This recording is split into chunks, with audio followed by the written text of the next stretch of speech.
Ok, bienvenue à tous et bienvenue sur le podcast Sport Santé Nutrition. Je m'appelle Médéric, je suis coach sportif et tous les jours je te conseille la remise en forme pour que tu puisses atteindre au plus vite tes objectifs.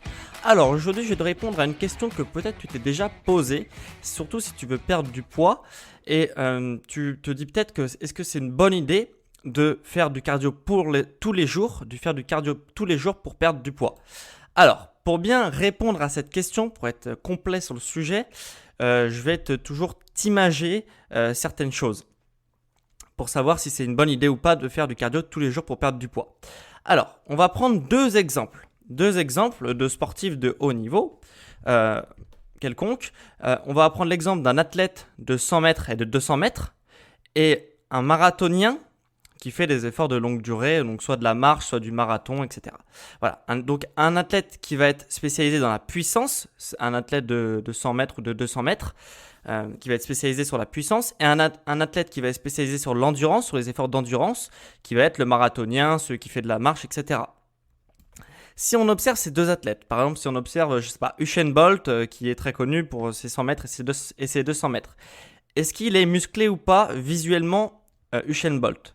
Ma réponse c'est quand même oui. Visuellement, il est quand même très musclé, il a une musculature assez développée. Voilà. Et si tu regardes maintenant les marathoniens, les Kenyans, etc.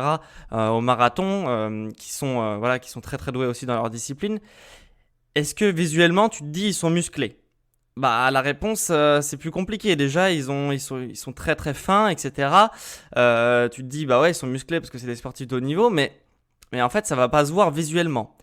Alors en fait là on va avoir un problème, c'est qu'il y en a un qui est sportif de haut niveau dans les efforts de puissance, de rapidité, et du coup il va avoir une musculature très développée, et un qui est sportif de haut niveau, qui fait du sport tous les jours, etc. et qui n'a pas une musculature développée, qui a visuellement une musculature assez fine.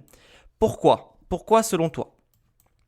La réponse que je vais te donner, c'est qu'en fait il faut prendre en compte les fibres musculaires. Les muscles, dans tes muscles, on a trois types de fibres musculaires. On a les fibres qui servent à développer de la puissance, des fibres musculaires qui sont équilibrées, donc qui sont à la fois puissance et endurance, et des fibres musculaires qui sont spécialisées dans l'endurance. Et ces trois types de fibres, donc puissance, équilibrée et endurance, elles n'ont pas le même potentiel musculaire de croissance. C'est-à-dire que les fibres musculaires de puissance, elles ont un gros potentiel de croissance. Donc quand tu vas les développer, elles vont se voir visuellement. Elles vont vraiment grossir et se voir visuellement. Les fibres musculaires équilibrées, elles ont un potentiel moyen de croissance, donc elles vont se voir un peu visuellement. Et les fibres musculaires d'endurance, si tu les développes, elles vont avoir un petit potentiel de croissance, donc elles ne vont pas être si tu les développes très très souvent, tu vas pas avoir un physique énorme avec ces fibres musculaires là. Et c'est pour ça que du coup, nos marathoniens qui font des efforts d'endurance, ils sont à fond, ils ont ultra développé leurs fibres endurance. Mais sauf que les fibres endurance, ça se voit pas visuellement. Alors que les fibres musculaires de Usain Bolt par exemple, qui sont de la puissance, lui, ça va se voir parce que c'est des fibres de puissance et elles se voient visuellement, ces fibres-là. Donc, la question de base, c'était que se passe-t-il si on fait du cardio tous les jours pour perdre de la graisse ? Qu'est-ce que tu vas faire quand tu fais du cardio ? Tu vas pas être dans des efforts de puissance, tu vas être dans des efforts d'endurance. Donc tu vas entraîner tes fibres musculaires d'endurance qui ont un potentiel de croissance faible. Donc visuellement, tu n'auras pas une silhouette musclée. Voilà. Et quand tu auras atteint tes objectifs, par exemple, parce que le cardio, ça va te faire perdre du poids, ça peut te faire, si tu en fais tous les jours, etc. Voilà, moi j'ai vu des personnes en salle de sport qui tous les jours, ultra motivées, elles font du cardio sur leur tapis, etc. Ou du vélo électrique, etc. Elles ont perdu du poids, les plus motivés, ils ont perdu 10, 20, 30 kilos. Tu peux vraiment perdre beaucoup de poids avec ça. Sauf qu'une fois que tu as fini de perdre ton poids, qu'est-ce qui se passe ? Tu as atteint tes objectifs et tu te dis mince, ok, j'ai plus de poids à perdre maintenant, j'ai atteint mes objectifs, mais ma silhouette, elle est pas musclée. Et moi, quand je me suis inscrit, c'était pour être mieux visuellement, pour être plus agréable visuellement. Et du coup, maintenant, je veux muscler parce que j'ai perdu du poids, j'ai plus de poids à perdre, mais maintenant, ma silhouette est pas athlétique. Elle est pas comme je voudrais. Et donc, tu vas te muscler. Et donc, pour te muscler, du coup, tu vas passer par des efforts de puissance, etc., de musculation, de remise en forme, etc. Donc, est-ce une bonne idée Si tu veux perdre du poids, le cardio, oui, mais tu vas pas avoir une silhouette athlétique avec du cardio. Il faudra donc se diriger, si tu as envie d'avoir une silhouette athlétique tout en perdant du poids, se diriger vers d'autres sports. Et qu'est-ce que tu dois faire alors ? Moi, ce que je peux te dire, c'est que si tu veux avoir une silhouette athlétique tout en perdant du poids, tu as deux solutions qui sont les plus efficaces. Soit tu fais du HIIT. Le HIIT, ça s'appelle High Intensity Training. En fait, pour faire simple, c'est des phases de renforcement musculaire. Donc, tu vas faire en circuit généralement. Tu vas faire des phases de renforcement musculaire, donc où tu vas renforcer tes muscles, donc tu vas travailler la puissance. Et d'autres phases un peu plus cardio, où tu vas travailler ton cardio, donc tu vas travailler les fibres plutôt d'endurance.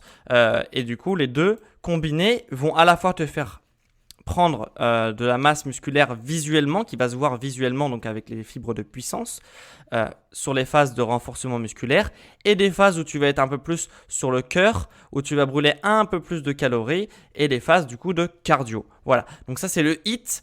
C'est une très bonne méthode, ça marche très bien, tu as des bons résultats, tu vas pouvoir te renforcer musculairement, et aussi ton cardio pour brûler des calories. Et aussi, tu as une deuxième opportunité qui s'offre à toi, si tu veux avoir une silhouette athlétique, c'est évidemment la musculation traditionnelle qui a aussi des bienfaits. Donc là, tu vas travailler que des phases de renforcement musculaire, tu vas soulever de la fonte, donc forcément, c'est que du renforcement musculaire, tu vas avoir très peu de phases cardio, donc tu vas entraîner que tes fibres de puissance, donc ça va se voir hyper vite visuellement.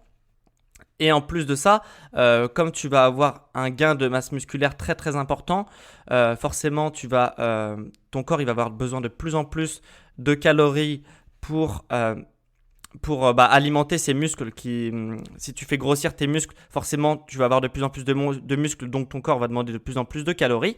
Et donc, tu vas perdre aussi par ce biais-là des calories. Tu n'auras pas de phase de cardio ou très très peu, mais ça va s'entraîner parce qu'en fait ton corps va tellement être développé qu'il va demander de plus en plus de calories. Donc c'est comme ça que tu vas brûler des calories avec de la musculation. Voilà, donc tu as deux opportunités qui s'offrent à toi. Soit tu fais du HIIT, soit tu fais de la musculation. Et si tu veux une silhouette athlétique, après si tu veux juste perdre du poids pour perdre du poids, tu peux très bien faire du cardio tous les jours. Mais tu ne dois pas avoir une silhouette athlétique. Donc si tu veux une silhouette athlétique, tu as deux opportunités, soit le HIIT, soit la musculation. Donc moi ce que je te conseille, c'est du coup là on est un peu confiné, donc la musculation, fonte, etc. c'est un peu compliqué à moins que tu aies des haltères et tout chez toi, de la fonte, etc. Là tu peux le faire. Mais du coup en ce moment je pense que tu es plus dans l'optique, tu n'as pas de matériel chez toi. Donc moi ce que je te propose c'est de télécharger mon PDF où je t'offre un mois de séance sans matériel. Donc ça va être plus du HIIT, High Intensity Training, donc avec des efforts de renforcement musculaire et des efforts un peu plus cardio. Le mélange des deux, ça s'appelle du HIIT et c'est ce que je te propose. Tu as un mois de séance sans matériel offerte. C'est totalement gratuit. Tu as 3 séances par semaine. Donc si tu veux faire du sport chez toi sans matériel, tu as une séance le lundi, le mercredi, le vendredi. Pendant un mois, c'est offert, c'est cadeau et c'est du HIIT. Donc ça va te permettre de brûler des calories et d'avoir une silhouette esthétique. Voilà, j'espère que j'ai bien répondu à ta question. Si tu te posais cette question-là, est-ce que c'est une bonne idée ou pas? Maintenant, tu sais tout ce qu'il faut savoir sur le sujet. Je ne l'ai pas dit, mais si ton PDF ne marche pas, tu peux aussi le télécharger sur Sport Santé Nutrition. Sur Google, tu tapes Sport Santé Nutrition, tu télécharges ton PDF offert si le lien en description ne marche pas. Et donc on se retrouve demain pour un prochain épisode sur le sport, la santé et la nutrition. Allez, ciao!